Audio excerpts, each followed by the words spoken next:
Connor, and I'm one of the pastors here, and I am so excited to be worshiping with all of you this morning. And I don't know about y'all, but I'm feeling pretty good this morning. Yesterday, I did not have to watch 11 guys strut out onto a field and just crush my dreams because my school was on a bye week, which was a blessing. And so instead, I got to do things like read or go for a walk or, really broaden my horizons.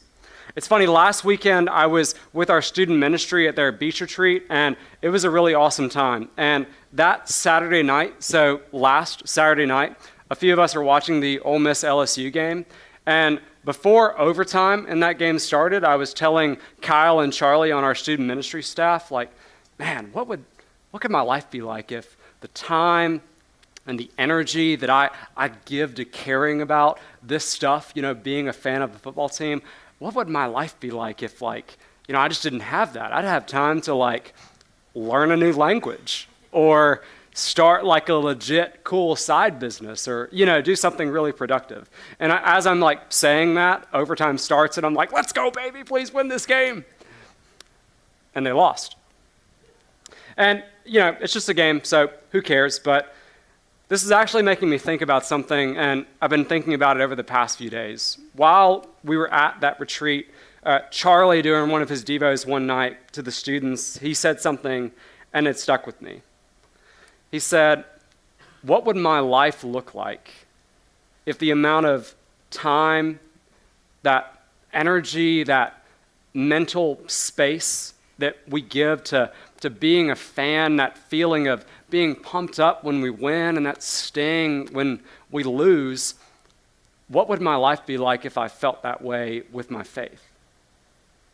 And bigger picture, what would happen if the things I held closest and dearest in my life were not the temporary, trivial stuff of the world, but it was found in something else? And I think that's an important question for us to start with today because it hits right at the heart of the scripture that we're reading. We're going to be reading today from Matthew 6, starting from verse 19. If you don't have a hard copy Bible and you would like one, we have some on those two tables right back there if you would ever like a Bible. There are some awesome Bible apps like YouVersion, Bible Project. You can download it on your phone and really get into the Word that way. We'll have the words up on the screen, and you can always just listen to the words. But here it is, Matthew 6, starting with verse 19. And Jesus says, "Do not lay up for yourselves treasures on earth, where moth and rust destroy, and where thieves break in and steal. But lay up for yourselves treasures in heaven, where neither moth nor rust destroys, and where thieves do not break in and steal. For where your treasure is, there your heart will be also. The eye is the lamp of the body. If your eye is healthy, your whole body will be full of light. But if your eye is bad, your whole body will be full of darkness. If the light in you is darkness, how great is the darkness? No one can serve two masters, for either he will hate the one and love the other, or he will be devoted to the one and despise the other. You cannot serve God and money." So the passage that we just read is within the Sermon on the Mount. Jesus is preaching these words not just to his close disciples, but to a huge crowd of people because he wants everyone to hear these words. Before this, Jesus has talked about in this sermon who belongs to God's kingdom and what are some of the hardships that we can go through in life and how we can be blessed by God through them. He's shown us a better way to follow the wisdom and will of God laid out in the Old Testament. And right before the passage we read, Jesus talked about a more right way to practice some disciplines that were really integral for the Jewish faith: prayer, fasting, and giving to the poor. And this passage we just read starts sort of like a new mini section in the Sermon on the Mount. If you laid out the entire Sermon on the Mount, like on just one long sheet of paper, this passage would be squarely in the middle of it. Now, I don't know if it means this, but sometimes in the Bible when that happens, the middle part is really, really important. But at the very least, I'm pretty sure that Jesus wants us to hear and sit on these words. And these words are like three teachings that's rolled up into one core message. In the first part of the passage, Jesus is saying, put your treasure in the right place and don't put it in the wrong place. Now, full disclosure, every time I hear the word treasure, my mind immediately goes to pirate stuff, right? Of someone burying like a treasure chest of gold in the sand, of someone saying, "Arr!" And, Jack Sparrow from the Pirates of the Caribbean movies, like doing like that thing he does with his hands. But, spoiler alert, and to blow your minds, Jesus is not talking about pirate stuff here. He's talking about what you treasure, what you value. Yeah, we can say wealth or money if we're being technical, but Jesus is talking about what you treasure. Jesus believed that the things we can have on this earth, what we collect, and maybe sometimes what we hoard, will eventually be lost. One day the stuff we had, it can wear out, it can break, it can decrease in value, or one day you'll die and you don't get to take those nice Lululemon pants that you got for a steal at $100 and they feel really nice and you just feel confident wearing those Lululemon pants, but you can't take that with you. And for the early church, this meant something. You see, the church of Acts, they willingly shared and gave away what they have so that they could do deeds of kindness for one another.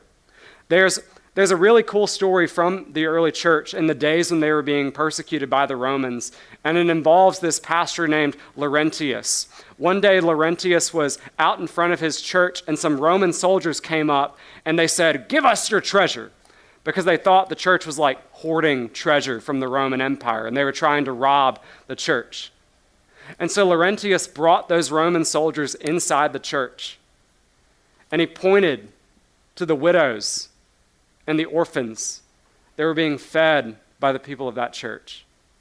He pointed to the sick that were being nurtured, the poor that were being cared for, and the gospel was being shared with all of them. And Laurentius said, "These are the treasures of the church."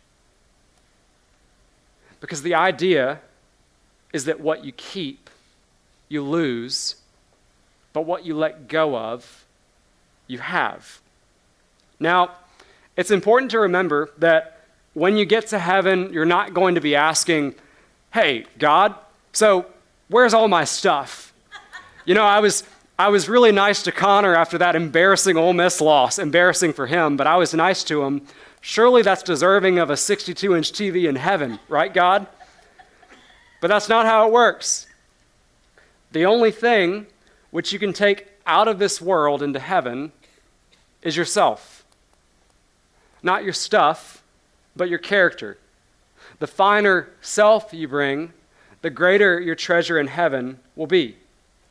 And Jesus ends the first part of this passage by just pointing out the obvious. Where your treasure is, your heart will be there too. Now, he's not saying don't attach your heart to your treasure, but he's pointing out the reality that your heart will be bound to what you treasure. So if you treasure the things of this world, then you're going to have very little interest in what comes next. So where are you storing your treasure? And when you ask yourself that question, you should know that Jesus is also saying that where you store your treasure will not always be a secret. It won't always be just a thing between you and God, but it can be seen. Because he goes on to say that the eye is the lamp of the body, which is a weird phrase that we don't really use a lot these days, and at face value it might not mean anything. But back in that day, the eye, symbolically, was thought to be the window by which light, God's light, God's blessing, God's goodness made its way into the heart. And the eye was also how light, God's light, shined from the heart out into the world. And so what I mean is this: the thing you use to bring your attention outside of yourself, the thing you use to point to your desires in the world, the thing you use to focus on what you treasure, that eye is a window into your very soul. And so God's purpose that he wants to get in any person's soul depends on the state of that eye, healthy or bad, like our passage says. That word for healthy in our passage is the same Greek word that we get generous from, and that word bad is the same Greek word for grudging. And Jesus is saying that there is nothing like generosity that can give you a clear view of life and people. And that means being generous in our judgment of others, not assuming the worst in them, but hoping for the best in them. Being generous in our actions, not withholding our time and our energy from people. And there is nothing like a grudging eye that can distort all of that. What we want in life is already twisted from birth by what the world says we should want. Scott's talked about it the last couple of weeks, that we've been conditioned from a very early age to use our time to accumulate stuff and to use our God-given talents to get ahead. I heard the same thing over and over and over again towards the end of high school. You got to make good grades so you can get into a good college, so you can have a good career, so that you can what? Make a lot of money.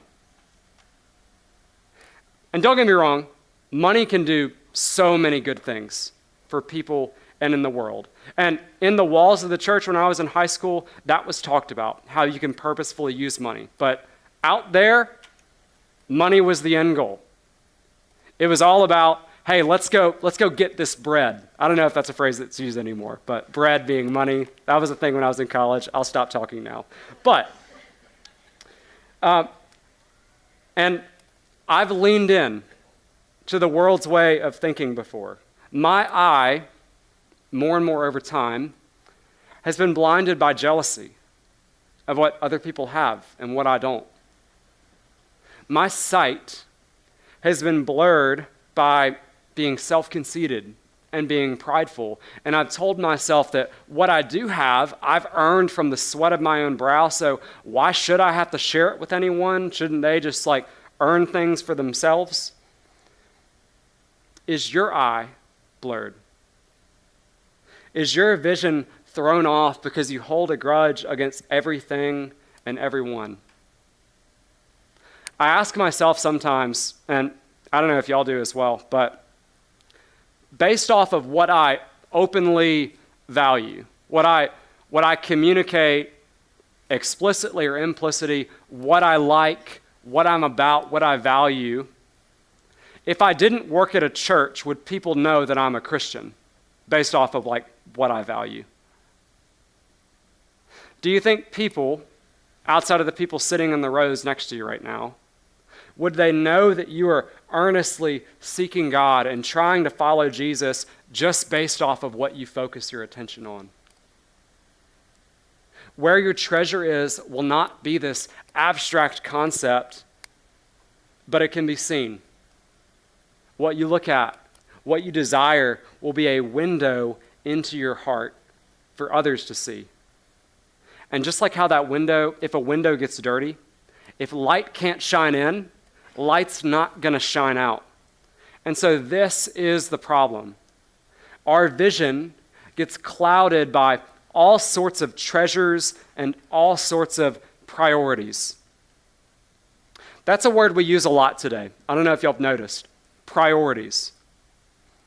Did y'all know that we just made that word up one day? Priorities, plural, was not always a thing. The first recorded use of it was 100 years ago. Some British politician just made it up one day, which, thanks England for ruining another thing.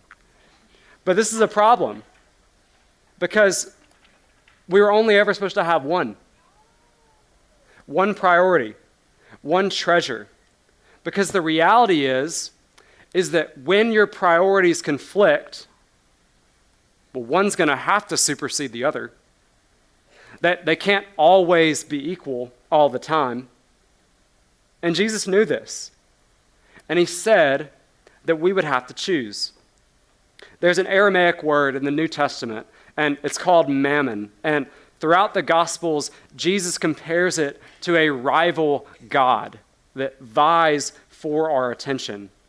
End of the passage, verse 24, you cannot serve both God and mammon. Most of our translations just say money, but it's so much bigger than that.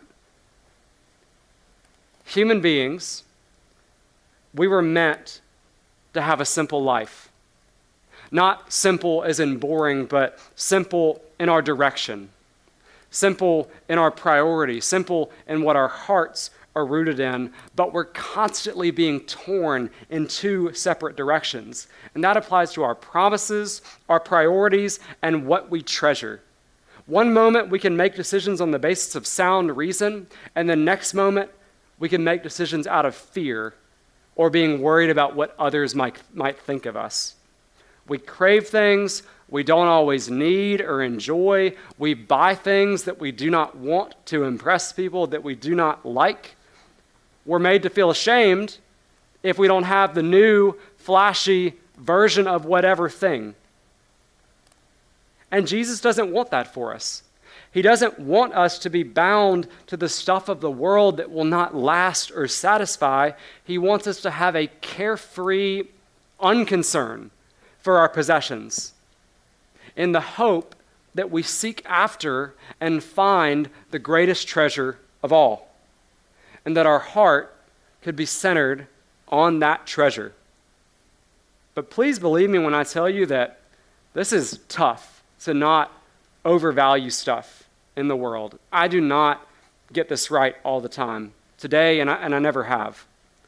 Early on in my life, I started to find my treasure in worldly things, sometimes in like small, silly ways. So when I was in 7th grade, and this was 2008, in the town I was in, if you were cool, you were going to have one of those Ralph Lauren t-shirts, okay? You would have one of those cool, overpriced t-shirts with the color and the logo would be right there, and you just had to have one if you were going to be cool. And I remember telling my parents, Mom, Dad, I need one of these shirts or none of the girls will dance with me at Tristan's birthday party. And no joke, I think I cried complaining for one of those shirts one time. And they eventually got me one, but man, I was so bitter about that for a long time. Hopefully, for you, your treasure is not found in the world in a way like that, because how embarrassing would that be for you? But my treasure's been found in the world in big ways too. I've loved the stuff of the world, sometimes in public, but a lot of times in private. I don't want to say everything, but I just want y'all to know that high school and early on in college, I was a mess. I was not who I am today, thanks be to God, even though I'm nowhere near perfect today. I was lost. I was blind. I held close the things of this world because I thought they were valuable for my life.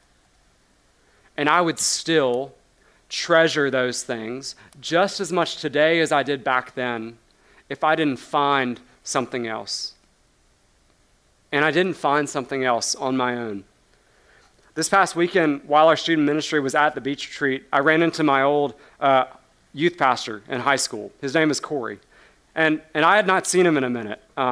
I'm the king of telling someone, hey, we should catch up and get coffee sometime, and then never following up. I need to get better at that. But I get to chat with Corey for a couple hours, and we just caught up on each other's lives. And Corey, like me, when he was in high school and college, he found his treasure in the world too.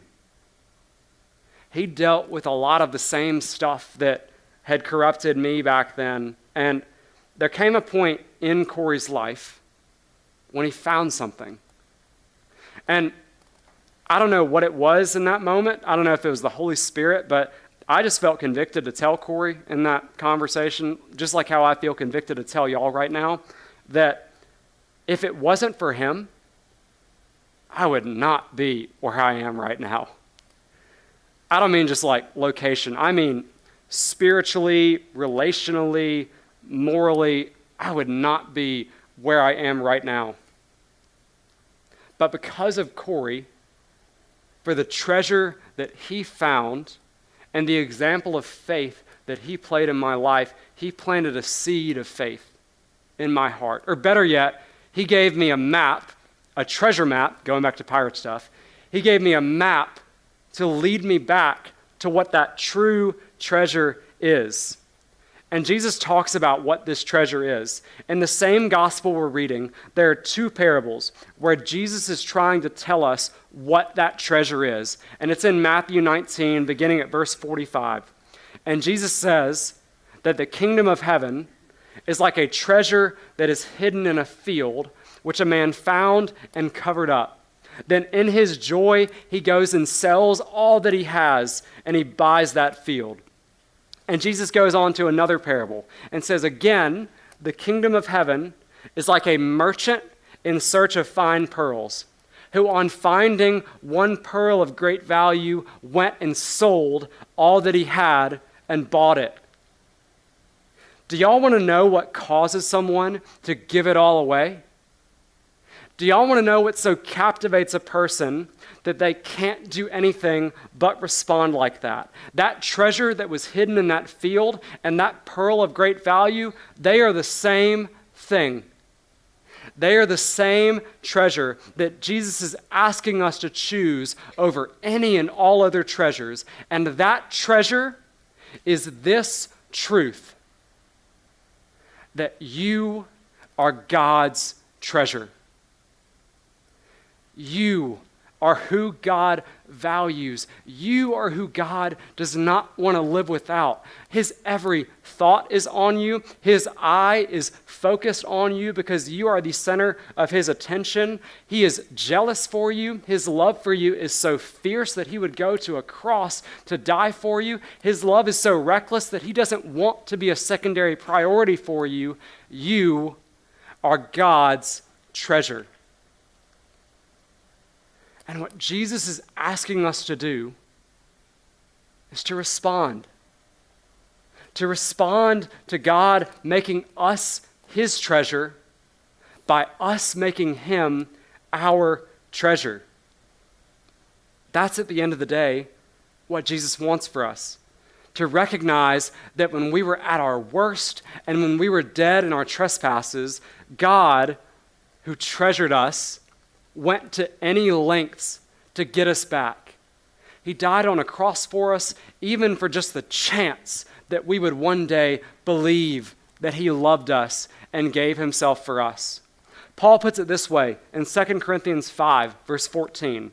Paul writes, "For the love of Christ compels us." I love that word there, compels, because when you really see and believe who God is and what he's done for you, what more can you do but be compelled in your heart to give it all back to him?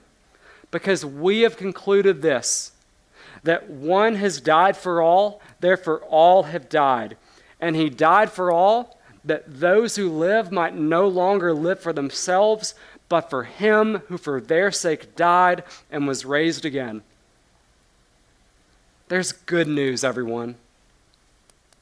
The good news is that you are God's treasure. You are God's treasure. And when you open your heart and when you believe that truth, I mean really, really believing it, it can change everything about you. In response to the one who treasured you, treasure him. Seek him. Make him the center of your world, and the things of this world, not only will they not matter as much, but the stuff that we have, it can be used for God's good purposes. You can best use the things you have on this earth for God's glory. And when you do that, your treasure can be stored and found and in the one who treasured you from the very beginning. Let's pray.